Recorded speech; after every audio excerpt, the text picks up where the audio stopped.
नमस्कार दोस्तों, स्वागत है आप सभी का आपके अपने यूट्यूब चैनल साइंस बाय अभिषेक फुलवारे पे। दोस्तों, सबसे पहले तो आप सभी को लख लख बधाइयाँ, बहुत बहुत शुभकामनाएं, क्योंकि आपने 11वीं कक्षा पास कर लिए और आप भी एक मैदान में जा रहे हो, रण में जा रहे हो 12th के। ठीक है, और 12th आपको पता है बहुत इंपॉर्टेंट है। हाँ, यही सोच के 11th पूरी निकाली है कि 11th कौन सी इंपॉर्टेंट है, 12th में पढ़ेंगे। तो करते करते आपके 12th आ चुकी है और काफ़ी लोग ऐसे रहे होंगे जिनके 11th में बहुत बढ़िया परसेंट बने और 12th में बढ़िया बनाने का सोच रहे हैं, और काफ़ी ऐसे भी होंगे। तो अगर सर 11th में कौन पढ़ता है, 11th में हमने पूरे मज़े किए थे, दाब के मज़े किए, अब 12th में पढ़ाई करनी है। अब आप बताओ हमारा बेड़ा कैसे चलेगा। तो सबसे पहले तो उनको बता दूं जिनके परसेंट अधिक थे, उनको ज़्यादा राजी नहीं होना है कि भाई मेरे 11th में बढ़िया बने, 12th में बढ़िया बनेंगे। नो डाउट बढ़िया बनेंगे, लेकिन बिना मेहनत के नहीं बनेंगे, आपको मेहनत दबा के करनी पड़ेगी। दूसरी चीज़, दूसरे प्रकार के विद्यार्थी जिनके परसेंटेज बहुत कम है और 11th में कुछ नहीं पढ़ा, यूं ही धक्के मार के आए हैं, ठीक है, गट्टे खाते खाते मुश्किल से पहुंचे, तो उन विद्यार्थियों के लिए, और जो नॉर्मल विद्यार्थी जिन्होंने थोड़ी पढ़ाई की और नंबर भी आए, तो उन विद्यार्थियों के लिए ध्यान रखना जिन्होंने मैंने थोड़ी कम की 11th में। 11th का ज़्यादा परसेंट 12th में नहीं है, ज़्यादा परसेंट वाले राजी नहीं हुए, ठीक है, और कम परसेंट वाले दुखी नहीं हुए कि मेरे परसेंट कम है 11th में, तो 12th कैसे चलेगी। 12th बहुत आसानी से होगी, आपको चिंता नहीं करनी है। आपके परसेंट भले कम हो भले अधिक हो, मेहनत दोनों को बराबरी करनी पड़ेगी, ठीक है। लेकिन जिनके थोड़े परसेंट कम थे उनको इतनी सी अधिक करनी पड़ेगी, ठीक है। तो एक बात ध्यान रखना, अगर आपके 11th में परसेंट कम है तो घबराना नहीं है, ना ही कोई चिंता करनी है। क्यों? क्योंकि ना ये केमिस्ट्री होती, ना मैं इसका स्टूडेंट होता। प्रैक्टिकल के वक्त नजर आई एक खूबसूरत लड़की, और जिसके ग्लूकोज से नाक टेस्ट ट्यूब जैसी, केस से जिसके बेंजीन का अंदाज होता था, अंधेरे में चमकती थी, रेडियम से समझता था, ठीक है। एक दिन हमारा कॉन्फ़िगरेशन था, उसी दिन उनके डैडी के साथ मेरा इंट्रोडक्शन था। वो बोले संभालो अपनी औकात। क्या बोले? संभालो अपनी औकात, आयरन मिल नहीं सकता कभी गोल्ड के साथ। यूं उसने तोड़ दिया हमारे अरमानों से भरा बीकर। हम चुप ही रह गए, बेंजल डिएड का कड़वा घूट पीकर। अब तो उनकी यादों के बिना काम चलता नहीं था, बिना स्पीकर लैंप जलता नहीं था। अरे जिंदगी हो गई बेकार, जिंदगी हो गई बेकार, रेडियस की तरह। अब उसके घर के चारों ओर चक्कर लगाते हैं मुक्त इलेक्ट्रॉन की तरह। तो ऐसा कुछ नहीं, चिंता नहीं करनी, अपने मजे करो, खाओ पियो ऐश करो। लेकिन एक बात का ध्यान रखना, 11th में आपने अगर ढंग से पढ़ाई नहीं की तो 12th में थोड़ी सी ज्यादा मेहनत करनी पड़ेगी और बढ़िया मेहनत करनी पड़ेगी। और एक बात दिमाग से निकाल देना कि मेरे कंसेप्ट क्लियर नहीं है, 11th में ढंग से नहीं पढ़ा था, 12th हो नहीं पाएगी, ये तो बात गप है, ठीक है। आपने 11th पहले कैसे ही पढ़ी हो, 12th आपके आसानी से होगी। दूसरी बात, 12th जो है वो 11th क्लास से कई गुना ज्यादा सिंपल है। 12th का कोर्स 11th से सिंपल है, 11th थोड़ी हार्ड पड़ती है, 12th बहुत सरल है। तो 12th को थोड़ा सा अच्छे से पढ़ोगे ना, परसेंट दाब के बढ़ेंगे और बढ़िया बढ़ेंगे, ध्यान रखना। तो उसी क्रम में मैं आपको पता है केमिस्ट्री पढ़ा सकता हूँ। क्या पढ़ा सकता हूँ? केमिस्ट्री, यानी बोले तो रसायन विज्ञान। ये CHEMISTRY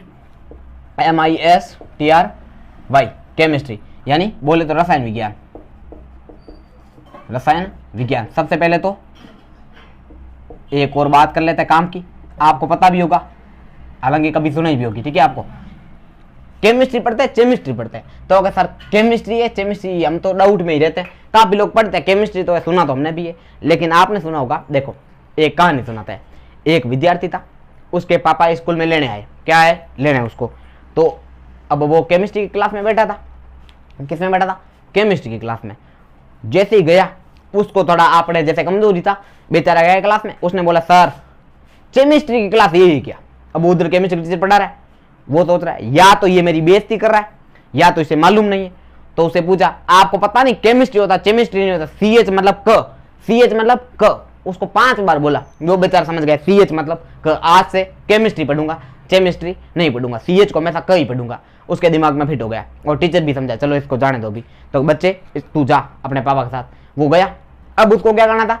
आगे हॉस्पिटल में जाना था। आगे हॉस्पिटल में गया, जैसे ही रूम एंटर किया, टेबल पे लिखा होता डॉक्टर चोपड़ा साहब। उसने जाते ही डॉक्टर कोपड़ा साहब नमस्कार नमस्कार। डॉक्टर पूछा ये कोपड़ा क्यों बोल रहा है? उसने बोला CH मतलब च। तो ये बात है, अंग्रेजी चीज ऐसी है, ठीक है। आपने वो सुना भी होगा, अंग्रेजी भाषा ऐसी, ठीक है। उसमें CH को क पढ़ते हैं और CH को च भी पढ़ते हैं, अलग अलग जगह पे अलग अलग है। तो वहां पर चोपड़ा सही था, बेचारे कोपड़ा कर दिया। तो ये ध्यान रखना आपने, क्या होगा? केमिस्ट्री है, ये ध्यान रखना सबसे पहले। तो अब ये केमिस्ट्री आपने सुना होगा, कंसेप्ट बाकी सारे बहुत सारे कंसेप्ट है। 11th में नहीं पढ़ा, 12th में कैसे होगा? आसानी से होगा। और कैसे होगा? बढ़िया तरीके से।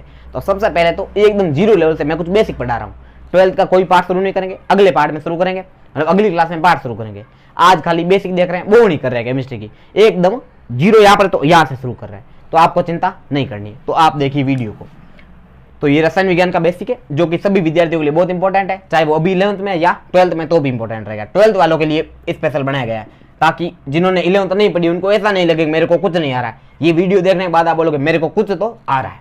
तो आप देखो, सबसे पहले 0 लेवल से पढ़ते हैं। तो आपने एक गोले का नाम सुना होगा जिसको क्या बोलते हैं, तो सर परमाणु बोलते हैं। क्या बोलते हैं? परमाणु। इस परमाणु के खोजकर्ता आपको पता है कौन है? तो सर जॉन डाल्टन। क्या नाम है? John Dalton. जॉन डाल्टन क्या है? परमाणु के खोजकर्ता, यानी परमाणु की खोज किसने की? तो अक्सर जॉन डाल्टन ने की। ठीक है। उसके बाद में आपने सुना होगा कि परमाणु के अंदर भी एक ठोस भाग होता है थोड़ा सा, उसको क्या कहते हैं? तो अक्सर इसको कहते हैं नाभिक। परमाणु के अंदर छोटा सा गोला होता है उसके केंद्र में, उसको क्या बोलते हैं? नाभिक बोलते हैं। तो नाभिक के खोजकर्ता कैसे याद करेंगे सर? ना रे, ना रे। तो ना रे, देखो ये ना रे, ना से क्या हो जाएगा? नाभिक, रे से रदरफोर्ड, रे से रदरफोर्ड। तो नाभिक के खोजकर्ता कौन है? रदरफोर्ड है। ठीक है। अब जॉन डाल्टन ने क्या कहा था? सबसे छोटा अविभाज्य कण परमाणु होता है। सबसे छोटा अविभाज्य कण परमाणु होता है और परमाणु विद्युत रूप से उदासीन होता है। तो सबसे छोटा अविभाज्य कण परमाणु मान लिया, लेकिन सबसे छोटा अविभाज्य जो कण है ये उदासीन कैसे होगा? तो उसके लिए 2 आवेश होने चाहिए, या तो इस पर कोई आवेश ही नहीं हो। लेकिन रदरफोर्ड जो था उसने ये भी बताया था, नील्स बोर वगैरह वैज्ञानिकों ने, उन्हें कहा था कि इसके चारों ओर कक्षाएं होती है जिसमें इलेक्ट्रॉन चक्कर लगाता है। क्या चक्कर लगाता है? इलेक्ट्रॉन। तो गोल्डस्टीन भाई साहब ने कहा परमाणु विद्युत रूप से उदासीन है, तो ये इलेक्ट्रॉन है तो प्लस भी होना चाहिए, मतलब माइनस है तो क्या होना चाहिए? प्लस। तो उन्होंने कहा कि इस नाभिक में प्रोटॉन होता है। और एक और वैज्ञानिक था जेम्स चैडविक, उन्होंने कहा यहाँ पर न्यूट्रॉन भी होता है। तो ऐसे तो आवेश बिगड़ जाएगा, ये प्लस ये माइनस तो आपस में कट गए। ये न्यूट्रॉन का क्या आवेश? तो इसका कोई आवेश नहीं है, ये उदासीन होता है। क्या होता है? उदासीन। तो सबसे पहले इतनी पता होना चाहिए, परमाणु सबसे छोटा अविभाज्य कण जॉन डाल्टन ने कहा था। जॉन डाल्टन ने परमाणु की खोज की थी। उसके बाद में परमाणु के अंदर जो एक छोटा सा पार्ट होता है ठोस टाइप, उसको आप क्या बोलोगे? तो अक्सर नाभिक कहते हैं। क्या कहते हैं? नाभिक। ये जो नाभिक है परमाणु का केंद्र, इस नाभिक को खोज किसने की थी? तो ना रे, ना से नाभिक, र से रदरफोर्ड। उसके बाद में प्रोटॉन के खोजकर्ता कौन है? प्रोटॉन। किसकी बात करेंगे? ये प्रोटॉन। तो प्रोटॉन के खोजकर्ता कौन है? प्रोटॉन पर आवेश पहले क्या होता है? तो अक्सर प्लस होता है। इलेक्ट्रॉन पर आवेश क्या होता है? माइनस होता है। इलेक्ट्रॉन की तो ईजी है, इलेक्ट्रॉन की क्या है? ईजे, याद रख लेना। ई से इलेक्ट्रॉन, जे से जे थॉमसन, जे से जे थॉमसन। क्लियर है? ईजे। ओके। अब प्रोटॉन के याद रखना पोगो। क्या याद रखना है? पोगो। आपने टीवी देखी होगी तो एक कार्टून का चैनल आता पोगो, छोटा भीम, मोटा भीम आते रहते हैं उस पर काफी सारे कार्टून। ठीक है। और दूसरी, अगर आपने शाहरुख खान की दिलवाले फिल्म देखी हो तो उसके अंदर भी बताते हैं, काजोल का नाम पोगो बताते हैं और शाहरुख खान का नाम क्या बताते हैं? रामलाल बताते हैं। तो ये आपको ध्यान रखना है। उस ऊपर से देखो तो पोगो वर्ड याद रखेगा। पोगो एक टीवी चैनल है, ध्यान रखना। तो पो से प्रोटॉन, पो से प्रोटॉन और गो से गोल्डस्टीन, गो से गोल्डस्टीन। तो आपको पता चल गया प्रोटॉन के खोजकर्ता कौन है? तो अक्सर गोल्डस्टीन है। कौन है? गोल्डस्टीन। उसके बाद में एक और सर न्यूट्रॉन भी नाम लिया आपने, उसकी भी बता दो साथ साथ में। तो न्यूट्रॉन क्या है? न्यूज। न्यूट्रॉन का क्या है? न्यूज। न्यू से न्यूट्रॉन, न्यू से क्या है? न्यूट्रॉन। और जो से जेम्स चैडविक। क्या है? James Chadwick. क्लियर है भाई? तो ये आपको पता होनी चाहिए परमाणु के बारे में बेसिक जानकारी।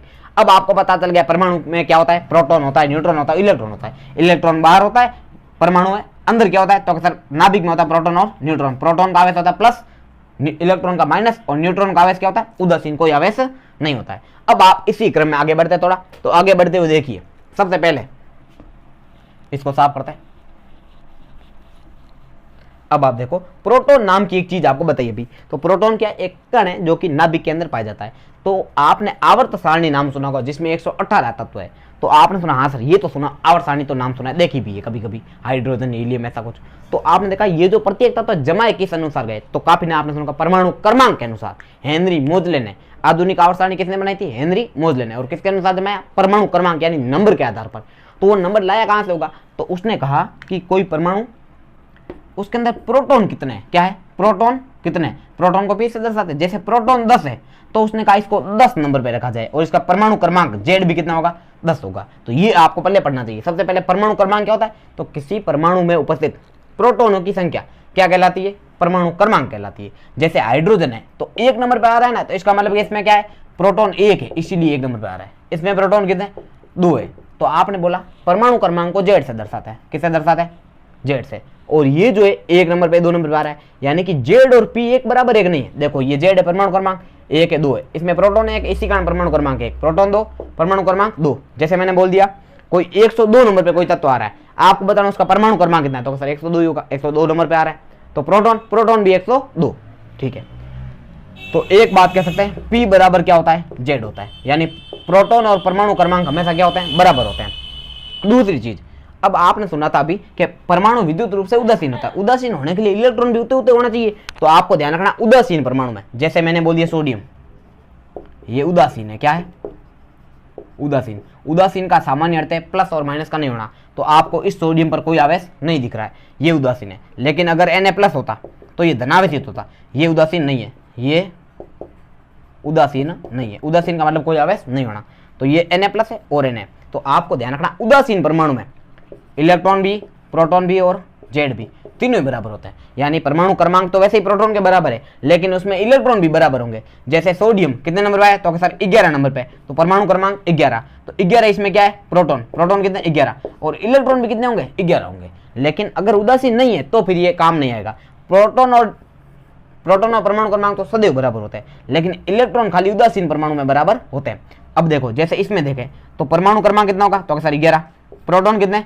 11। ये है जेड, परमाणु क्रमांक यानी जेड, और ये 11 क्या है? प्रोटॉन। लेकिन इलेक्ट्रॉन कितने हैं? तो इलेक्ट्रॉन देखो +1 मतलब एक इलेक्ट्रॉन त्याग दिया, इलेक्ट्रॉन 10 हो जाएंगे। तो ये दोनों सदैव बराबर होंगे। इलेक्ट्रॉनों की संख्या जो है अगर उदासीन है तो बराबर, उदासीन नहीं है परमाणु तो फिर बराबर नहीं होगी।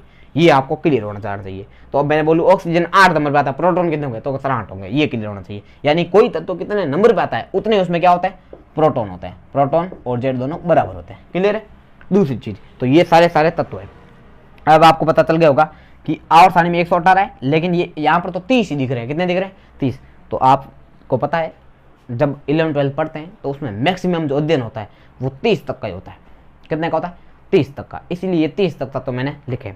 अब काफ़ी सारे ऐसे विद्यार्थी होंगे जिन्होंने 11th बढ़िया तरीके से पढ़ी है तो उनको 30 तक तो पूरे याद होंगे, और काफ़ी सारे ऐसे होंगे जिनको 10वीं में 20 तक रटाए गए थे और 20 तक ही याद है। तो आपको मेरे एक राय है, आपको पूरे के पूरे 30 तक बिना किसी ट्रिक के सीधे याद होने चाहिए। Hydrogen, helium, lithium, beryllium, boron, carbon, nitrogen, oxygen, fluorine, neon, sodium, magnesium, aluminium, silicon, phosphorus, sulphur, chlorine, organ, potassium, calcium. ठीक है?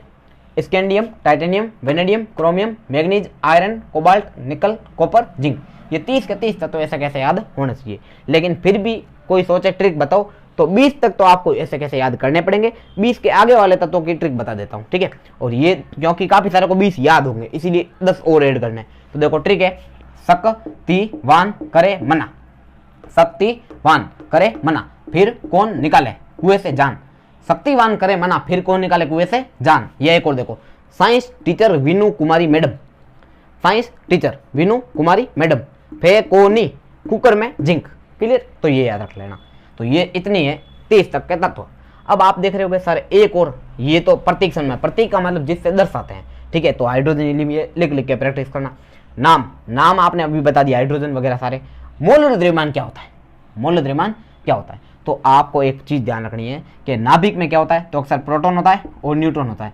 तो इनकी संख्या को यदि जोड़ दिया जाए, क्या कर दिया जाए? जोड़ दिया जाए, तो जो प्राप्त होती है संख्या उसको बोलते हैं मोलर द्रव्यमान, और ए से दर्शाते हैं एटॉमिक मास। ठीक है? ए से दर्शाते हैं, ध्यान रखना। तो ये जो ए है वो कैसे ज्ञात करेंगे? तो प्रोटॉन प्लस न्यूट्रॉन। तो आपको ए नहीं ज्ञात करने, आपको ए याद करने। ए क्या करने? याद। क्योंकि काफी सारे ऐसे प्रश्न आते हैं जिनमें पर मोलर द्रव्यमानों का सीधा यूज करना पड़ता है। जैसे एक मैंने बोल दिया 5 ग्राम सोडियम हाइड्रोक्साइड है, 5 ग्राम क्या है? Sodium hydroxide. तो इसकी मोलरता ज्ञात कीजिए विलियन में, 200 ग्राम विलियन में या 200 ml विलियन में 5 ग्राम क्या है? तो क्या सर 5 ग्राम जो है वो है सोडियम हाइड्रोक्साइड। तो इसकी मोलरता ज्ञात कीजिए। तो उसमें आपको इसका द्रव्यमान ज्ञात करना पड़ेगा। क्या ज्ञात करना पड़ेगा? द्रव्यमान। और वो द्रव्यमान आप तभी ज्ञात कर पाओगे जब आपको प्रत्येक तत्व का द्रव्यमान याद हो, ताकि जोड़ कर। जैसे मैं बोलूँ सोडियम का कितना है? तो सर 23। सोडियम का कितना ले लिया? 23। ऑक्सीजन का 16, हाइड्रोजन का 1, 23 और 1 24, 24 और 16 40। तो इतना टाइम आपको लगना चाहिए, वहां पर आप फटाफट ज्ञात कर सकते हो। कब? जब आपको ये सारे याद हो। तो आपको न्यूट्रॉनों की संख्या कभी भी याद नहीं करनी, ये ध्यान रखना। याद क्या करना? आपको मोलर द्रव्यमान याद करना है। जैसे देखो, जैसे आपको बताएं हाइड्रोजन का जो मोलर द्रव्यमान है, अब ये 20 तक लागू है। कहां तक? जो सुनना ध्यान से, 20 तक। ज्यादातर सम संख्याओं वाले परमाणुओं का द्रव्यमान उसका जस्ट डबल है। जैसे कार्बन 12 पे, नहीं कार्बन 6 पे तो द्रव्यमान 12, कार्बन। ऑक्सीजन कितने पे? 8 पे तो द्रव्यमान 16, नाइट्रोजन 7 पे तो द्रव्यमान 14। नाइट्रोजन सम पे नहीं है, ये ध्यान रखना। पहले तो सम संख्याओं वाले, कैसे? सम संख्याओं वाले परमाणुओं का द्रव्यमान जस्ट डबल होता है। ठीक है? जैसे आपने बोला और बताओ, तो और जैसे कि नियोन ले लिया, नियोन कितने पे? 10 पे, द्रव्यमान कितना? 20 है। ज्यादातर सभी जगह नहीं। ठीक है? तो देखो पहले सम वाले देखते हैं। जैसे 2 हीलियम तो 2 दूने 4, तो ये हो गया 4। ये बाद में लिथियम कितने पाता है, ये अपवाद है, इसको छोड़ो बेरिलियम को, ये हो जाएगा 9, इसको याद नहीं रखना। 6 पे कार्बन, ये जो इंपॉर्टेंट कर रहा हूँ वो ध्यान रखना। कार्बन 6 का कितना हो जाएगा 12, ऑक्सीजन 8 का कितना हो जाएगा 16, नियोन 10 का कितना हो जाएगा 20, मैग्नीशियम 12 का 24, सिलिकॉन 14 का 28, सल्फर 16 का कितना 32। ठीक है, ज्यादातर मैंने बोला लागू का तो हो रहा है। बाद में ऑर्गन 18 इंपॉर्टेंट है, 18 का 40 हो रहा है सीधा, ये अलग है ध्यान रखना। और कैल्शियम 20 का 40 होना ही चाहिए, तो ये 40 है। तो 2 आपको ध्यान रखना है सम संख्या में, एक तो बेरिलियम जो कि 4 नंबर पे आता है, एक आपको ध्यान रखना ऑर्गन जो कि 18 नंबर पे आता है। तो बेरिलियम में क्या दिक्कत है, तो 8 की जगह 9 हो जाता है। ठीक है, और ऑर्गन का है कितना 18 दूने 36 होना चाहिए, हो जाता कितना है 40, ये ध्यान रखना। तो ये 2 गए सम संख्या वाले में अपवाद। उसके बाद देखो, अपवाद मतलब ये कोई यूं ही रटने याद करने अपने को। तो उसके बाद देखो, अब इसमें पूछे न्यूट्रॉन नाम की एक चीज होती है। तो अभी बताया मोलर द्रव्यमान A बराबर क्या होता है P + N। तो यदि आपको A का मान दे रखा है तो N का मान ज्ञात कर सकते हैं, N बराबर A - P, यानी कि परमाणु द्रव्यमान माइनस प्रोटॉनों की संख्या। तो आपने देखा हाइड्रोजन में न्यूट्रॉन निकालना है, तो N बराबर आपने देखा द्रव्यमान कितना है, तो सर 1 है, P भी कितना है तो 1, तो 1 - 1 कितना हो जाएगा 0 हो जाएगा। तो हाइड्रोजन में न्यूट्रॉन नहीं पाए जाते हैं, क्लियर है। उसके बाद देखो ये हीलियम, तो अगर सर N निकालना है 4 नंबर पे आता है, मतलब 4 इसका क्या मोलर द्रव्यमान आता कितने पे, तो अक्सर 2 नंबर पे, तो 4 - 2 बराबर 2। तो इस प्रकार आप न्यूट्रॉनों की संख्या भी ज्ञात कर सकते हो सभी की। ठीक है, तो न्यूट्रॉनों की संख्या नहीं रटनी है, आपको मोलर द्रव्यमान याद करना है, क्लियर है। क्योंकि न्यूट्रॉन की संख्या आप ज्ञात कर सकते हो मोलर द्रव्यमान में से परमाणु क्रमांक को घटाकर। आगे देखो, तो ये हो गए। अब आप देखो हाइड्रोजन का जो मोलर द्रव्यमान है सभी जगह काम आएगा, 1 ही होता है। कितना होता है 1, क्योंकि इसमें कोई न्यूट्रॉन नहीं होता। लिथियम, अब ये जो विषम संख्या वाले हैं, विषम संख्याओं का जो द्रव्यमान है वो उनके डबल से जस्ट 1 ज्यादा होगा, लगभग है ना, डबल से क्या होगा 1 ज्यादा। उसमें नाइट्रोजन अपवाद है, उसमें क्या अपवाद है नाइट्रोजन, इसका जस्ट डबल होता है। नाइट्रोजन विषम भी है लेकिन फिर भी क्या है जस्ट डबल है 14।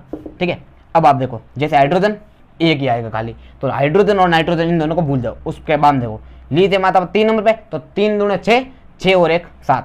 बोरोन आता है 5 पे, 5 दूने 10, 10 और 1 11, 1 ज्यादा हो जाएगा। बाद में फ्लोरीन आता है 9 पे, 9 दूने 18, 18 और 1 19। सोडियम देखो 11 आता है, 11 दूने 22, 22 और 1 23। एल्यूमिनियम 13, 13 दूने 26, 26 और 1 27। उसी प्रकार फॉस्फोरस आता है 15, 15 दूने 30, 30 और 1 31। इस प्रकार से क्लोरीन कितने पता है, तो सर क्लोरीन 17, 17 दूने 34, 34 और 1 35। तो ऐसे आपको याद रखना है, या ये हो जाएगा 35.5, ये आपको एग्जैक्ट याद रखना है। 35.5 या 35 लिखोगे तो भी चलेगा। ये सभी जो द्रव्यमान है वो लगभग लिखे गए, जैसे हाइड्रोजन का 1.008 होता है, लेकिन अपने को इतना पॉइंटों में डूबना नहीं है। ठीक है, तो ध्यान रखना, अपने को सीधे ऊपर से याद होना चाहिए, और ज्यादातर सीधे ऐसे कैसे लिखे जाते हैं।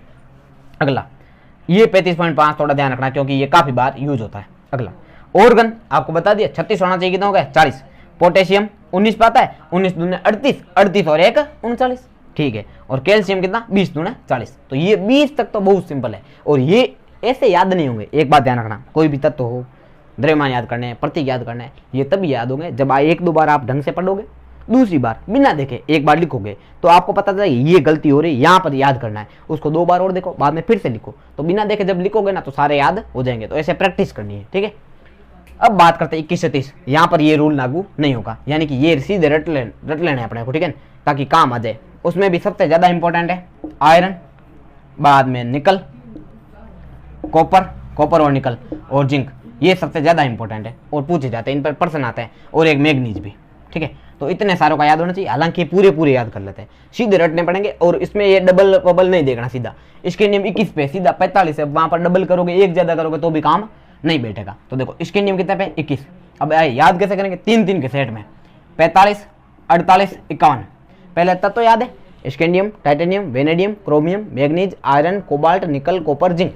ठीक है, बांध देखो 45 48 51, 45 48 51, 52 55 56, 45 48 51, 52 55 56, 59 59 64 65, 59 59 64 65। तो एक बार देखो स्कैंडियम से जिंक तक है, तो देखो 45 48 51, बाद में 52 55 56, 52 55 56 और 59 59 64 65, 59 59 64 65। तो एक बार देखो, सबसे पहले स्कैंडियम 45, टाइटेनियम 48, वेनेडियम 51, क्रोमियम 52।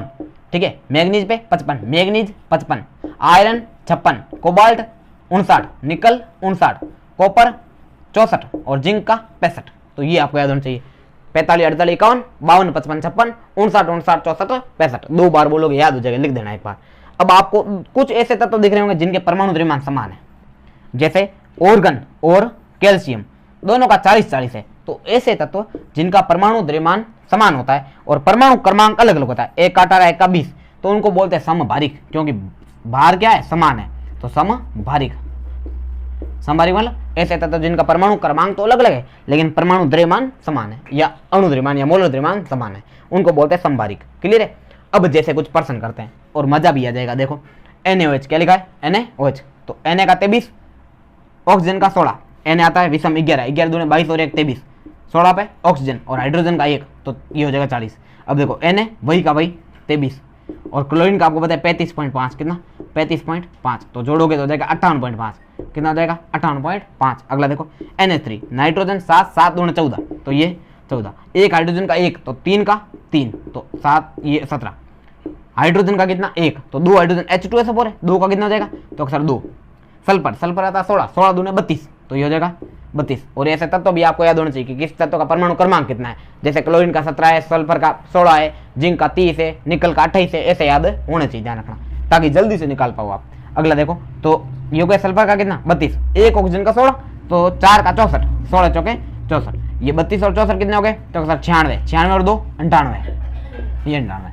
अगला देखो कैल्शियम हाइड्रोक्साइड यानी CaOH2, तो कैल्शियम का कितना पता है, ये रहा कैल्शियम का 40, अभी बताया था, ये कैल्शियम का 40, प्लस में देखो O का 16, ऑक्सीजन मतलब 16, हाइड्रोजन का 1, 16 और 1 17, बाहर दोनों के 2 है, तो 17 तो अंदर है, 17 दूने कितने हो जाएगा, तो सर 34, ये 34, तो ये हो जाएगा 74, कितना हो जाएगा 40 और 34 74।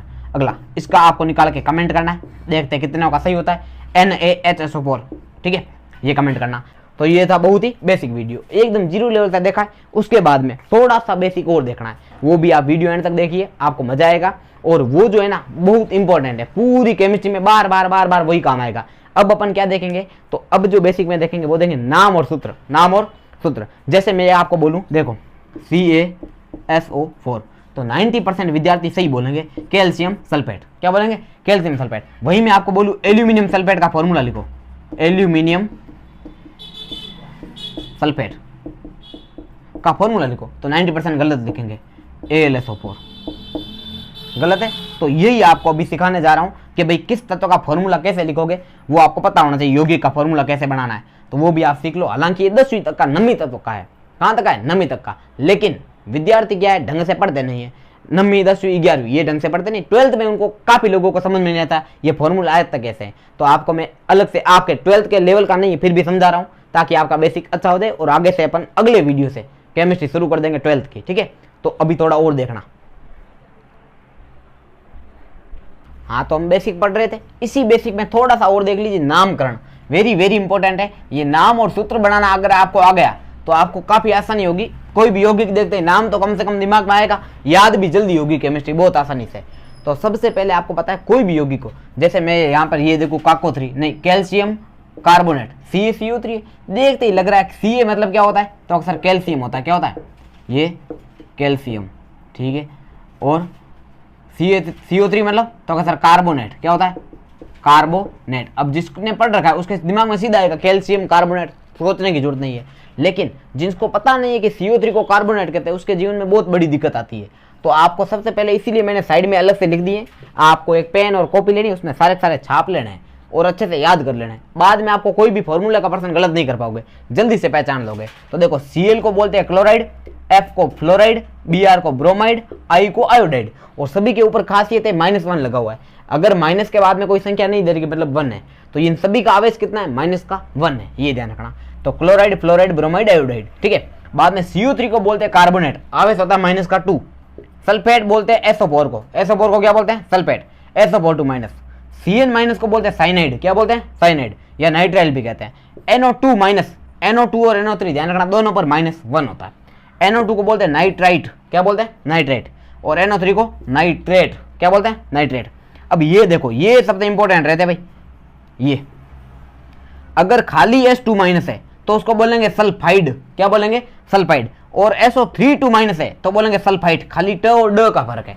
S2- है तो सल्फाइड, SO3 है तो सल्फाइट, और SO4 है तो सल्फेट, क्या हो जाएगा सल्फेट। अब आपको ध्यान रखना है कि सर हम कंफ्यूज हो जाएं तो सल्फाइड कौन सा और सल्फाइड कौन सा है, तो एक बात ध्यान रखना, जहां जहां पर ऑक्सीजन हो, क्या हो, ऑक्सीजन, ये तो आपको पता है SO4 को सल्फेट कहते हैं, ये दिमाग से भूलोगे नहीं। तो जहां पर भी ऑक्सीजन आएगा वहां पर हमेशा पीछे ट आएगा, ट से टमाटर, ठीक है, ध्यान रखना, ठीक है। तो यहाँ पर देखो ट आ रहा है, क्यों, क्योंकि यहाँ पर ऑक्सीजन है इसमें। यहाँ पर देखो साइनाइड आ रहा है, क्यों, इसमें ऑक्सीजन नहीं है। यहाँ पे देखो नाइट्रेट आ रहा है, क्यों, क्योंकि इसमें ऑक्सीजन है। नाइट्रेट आ रहा है, क्यों, क्योंकि इसमें ऑक्सीजन है। तो ये देखना, ऑक्सीजन युक्त ऋणायन होते हैं उसके पीछे ट आता है, और ऑक्सीजन नहीं है तो ड आता है। जबकि ऑक्सीजन खुद है, जैसे O2- है तो ऑक्साइड ड आएगा, ये ध्यान रखना, ये बड़ी खासियत बात है। O2- को क्या बोलेंगे, ऑक्साइड, ये ऑक्साइड, क्लियर है। अब आप देखो जैसे H2- है तो सल्फाइड ड होगा, ऑक्सीजन नहीं है ना, SO3 है तो सल्फाइड ट होगा, क्लियर। SO4 में भी सल्फेट होगा।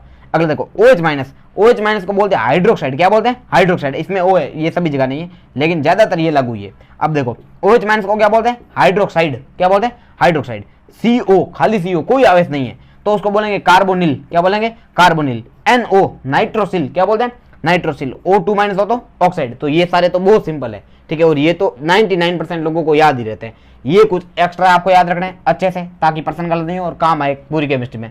C2O4 2-, ये है क्या, देखो COOH, COOH इस प्रकार का एक अम्ल होता है जिसको बोलते हैं ऑक्जेलिक अम्ल, क्या बोलते हैं, ऑक्जेलिक अम्ल। 12वें पार्ट में पढ़ेंगे, ठीक है, कार्बोक्सिलिक अम्ल युक्त यौगिक।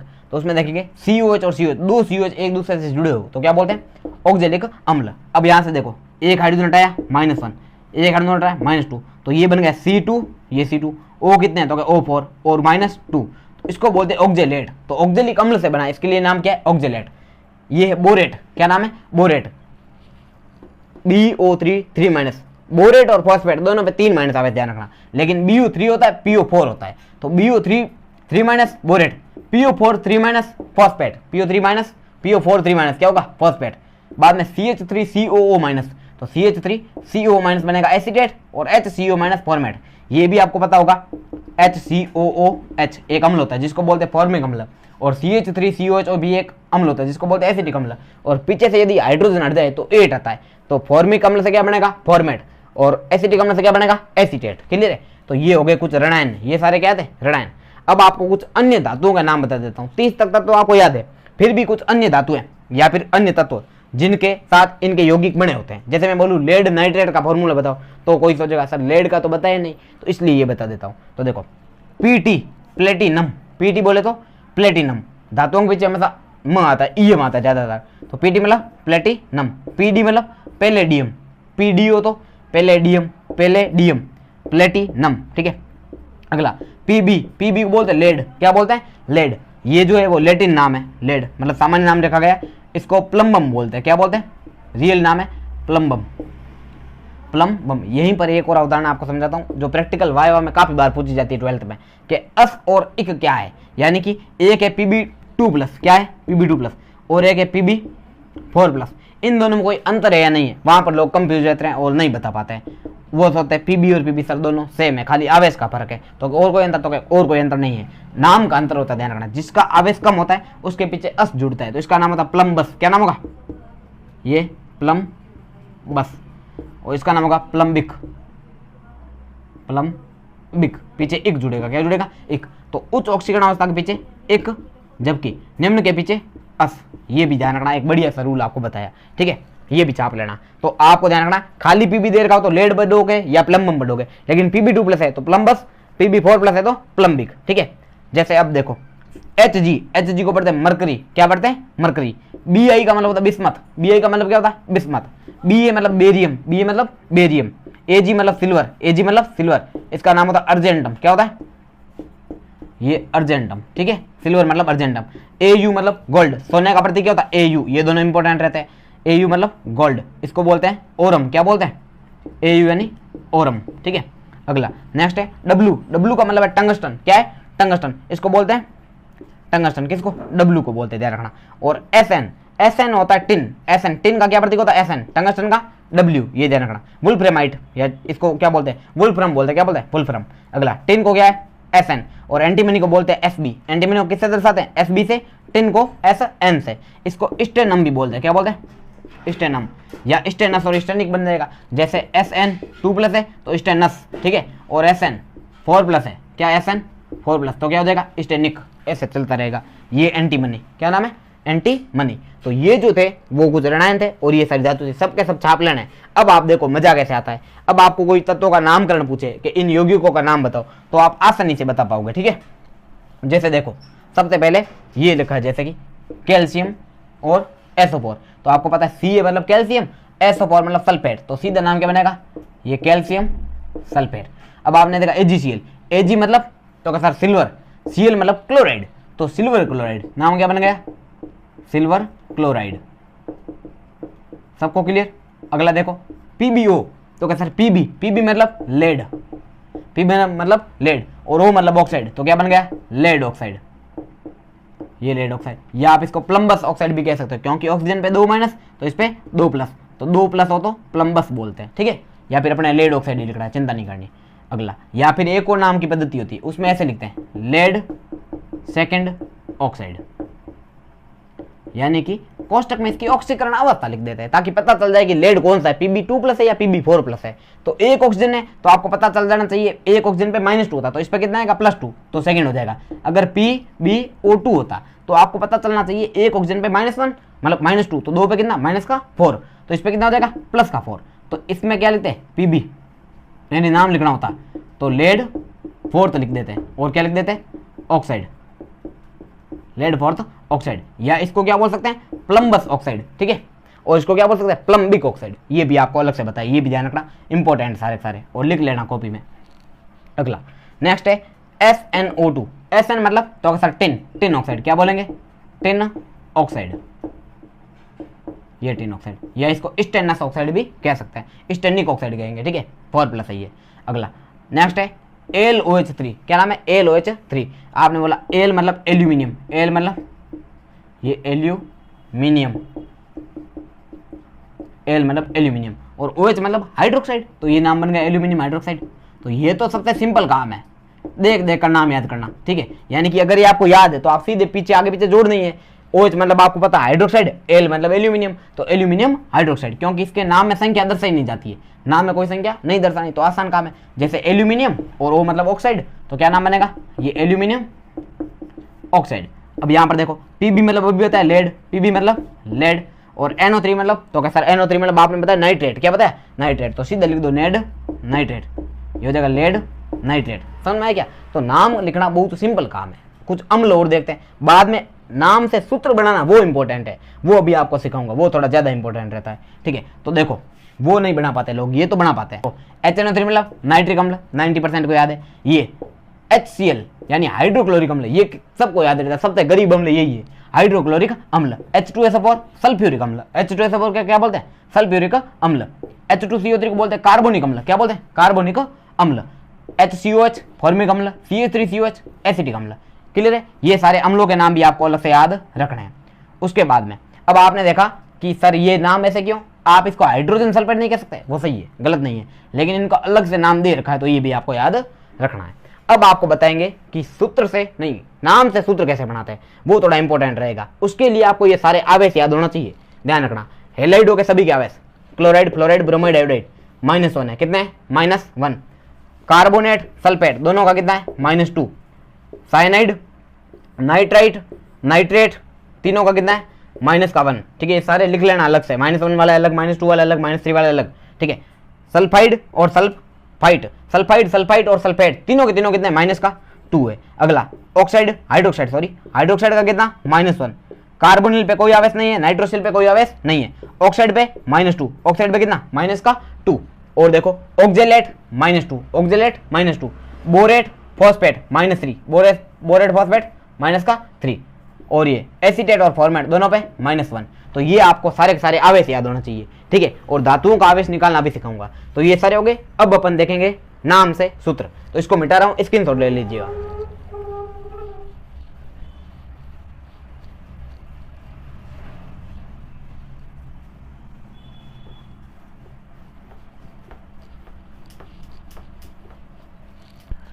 अब आप देखिए, जैसे मैंने लिख दिया एल्यूमिनियम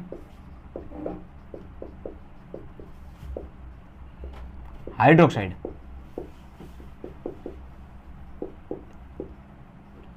और लिख दिया एल्यूमिनियम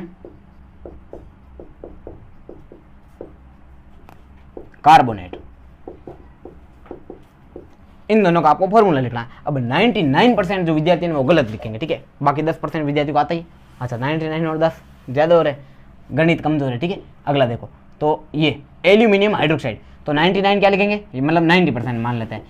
LOH, एल्यूमिनियम मतलब L, हाइड्रोक्साइड मतलब OH।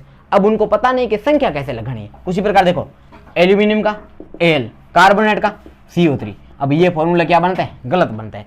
तो नाम, अब इसको देख के अगर नाम लिखना हो तो बहुत सिंपल है। जैसे LOH3 दे रखा है तो एल्यूमिनियम, OH का हाइड्रोक्साइड, नाम सीधा सही है, गलत आएगा चांस ही नहीं, क्योंकि संख्या दर्शाते नहीं। लेकिन जब नाम से सूत्र बनाते हैं तो ये संख्या कहां से आती है वो पता नहीं चलता है। तो उसको आपको अच्छे से समझा रहा हूं, थोड़ा सा ध्यान से समझना, ठीक है। आवर्त सारणी का जो पहला वर्ग है, ह ली ना की रब से फरियाद, या हलीना की रबड़ी सस्ती फ्री, हलीना की रबड़ी सस्ती फ्री, या फिर आप देखो हमारे लिए ना करो रब से फरियाद, हमारे लिए ना करो रब से फरियाद। तो ये जो है इस पूरी लाइन का आवेश +1 है। ये हुई मजे की बात, आपको अलग से रटना नहीं है। पूरी लाइन का कितना है, +1।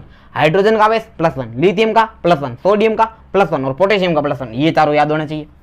हलीना की पूरा +1। बाद में बेटा मांगे कार स्कूटर बाप राजी, अरे वाह, ये हुई बात। बेटा मांगे कार स्कूटर बाप राजी, या फिर गरीब है तो बेटा मांगे कार स्कूटर बाप रोवे।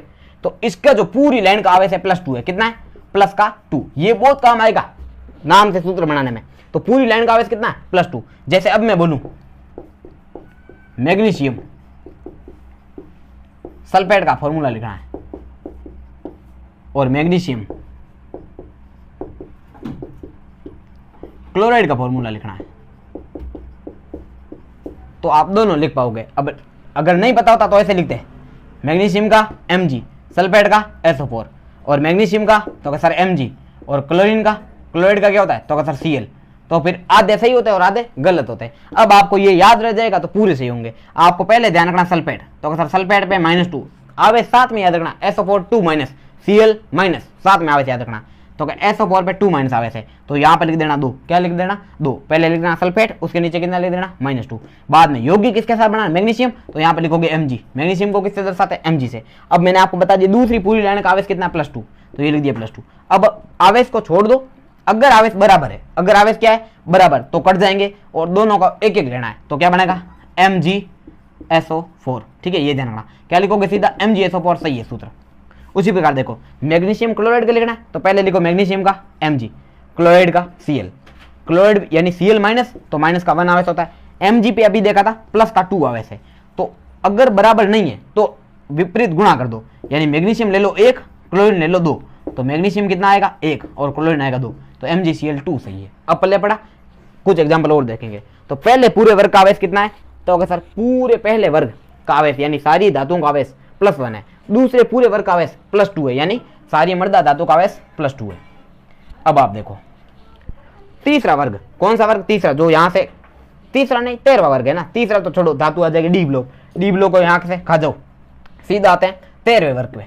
13वां वर्ग आता है बैंगन, आलू, गाजर इन थैली में नहीं है। और आपने अगर आवर्त सारणी की ट्रिक का वीडियो नहीं देखा तो वो भी देख लेना, मजेदार वीडियो, पूरे 118 रहता तो याद करवा रखे, ठीक है।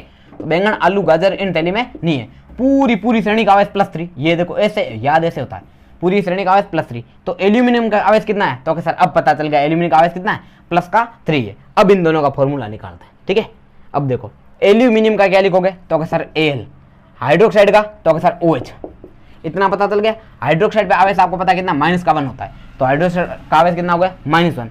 एल्यूमिनियम का भी बताया तीसरी श्रेणी का पूरा कितना, +3, तो ये लिख दिया +3। बराबर नहीं है तो एल्यूमिनियम 1 लो, हाइड्रोक्साइड 3 लो, तो फॉर्मूला बनेगा AlOH3।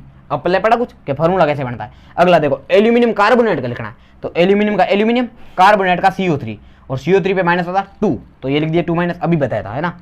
और एल्यूमिनियम का तो सर अभी बताया +3, एल्यूमिनियम 2 लो, कार्बोनेट 3 लो, ऐसे बनेंगे फॉर्मूले। तो देखो Al2CO3 होल थ्राइस, ये बनेगा CO3, सही लिखा क्या, सही बात है ना।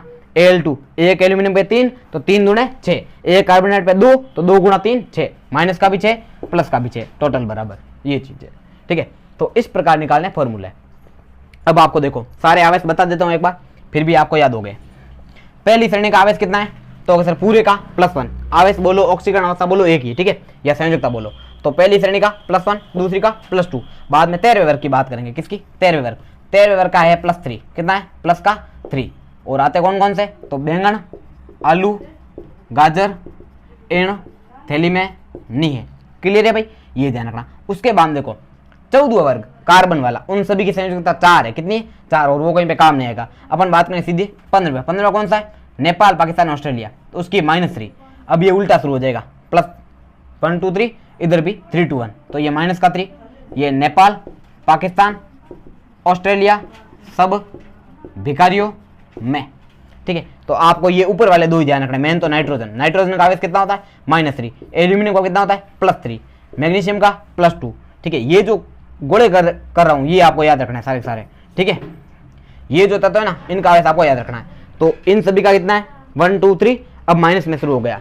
अगला ये 15वां वर्ग हो गया, ये है 13वां वर्ग, ये है 15वां वर्ग, और ये अब बात करें 16वां वर्ग। 16वां वर्ग आता है ऑक्सीजन वाला, तो ओह सावधानी से, ये ओ सावधानी से टिपो, लीव होने वाली है। अब ये नीचे वाले तत्वों का आपको कहीं पे वर्णन मिलेगा नहीं, तो आपको याद ऊपर वाले दो ही रखना है, ऑक्सीजन का, सल्फर का, दोनों का आवेश -2, कितना होगा, -2, और पूरी श्रेणी याद रहे तो और भी बढ़िया, पूरा आवेश कितना है, -2। बाद में था 17वां वर्ग जिसको बोलते हैं हेलोजन, पूरी श्रेणी का आवेश -1, यानी फ्लोरीन,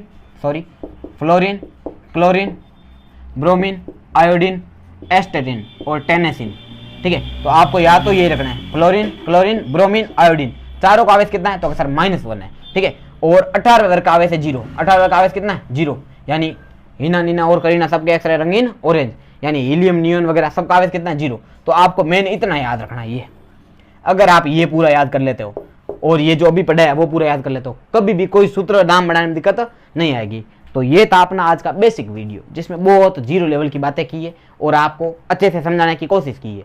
तो ये जो अगर आप बेसिक क्लियर कर लेते हो और थोड़े बहुत बेसिक वगैरह आगे क्लासों में साथ साथ में चलते रहेंगे। बाकी 11th में आपने नहीं पढ़ा तो कोई फर्क नहीं पड़ेगा, 12th के लिए ऑल दी बेस्ट, बढ़िया पढ़ाई करना। अगली क्लास से अपन वो नहीं करेंगे, पहले चैप्टर की ठोस अवस्था। बहुत बहुत धन्यवाद वीडियो देखने के लिए, थैंक यू।